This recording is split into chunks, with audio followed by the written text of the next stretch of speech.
Wallet reveal po. Tingin po. Nari po. Dahil mga vlogger kami, ayan po Ito yung po, pera naka- namin. Aba, may bilo-bilo pa. Magaling si Ito lang po bilo-bilo. yung pera ko.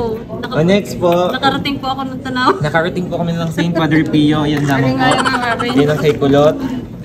Kay Wallet Constante. reveal. Baka magkano. Ang bayad po rin sa aming sinakyang.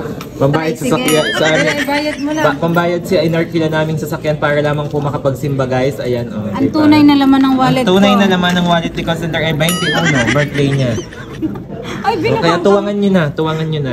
Nabukhang ka. Ang Uy, akin may yung- sukli pa. Ayan guys, kay Lips namang wallet i-reveal. Tingnan nga kung magkano. Ang kapal ho, Ate Lidia. Hindi, wait Ang lang guys. Ito, hindi kasi ako nagdadala ng cash. Ipakiswipe ng ID ko ng grade 12. Kasi na niya, ching!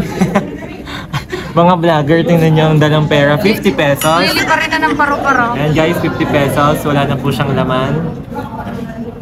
Kala ko na may apakadamit. Ang kapal. Ito, makapal lang yan dahil puno ng barya. Pipisuhin. Oo, matang kuntos na hindi ka makatulog. Oo, utang kundos na hindi ka makatulog. Hindi pa ibibigay sa akin ng sukli. Eh, na nga lang ang dagdag. O, di naging 23 sa akin ng pera. Naniningil. Naningali may utang na dos ka doon eh. Tandang-tanda ko. Ito talaga pahama.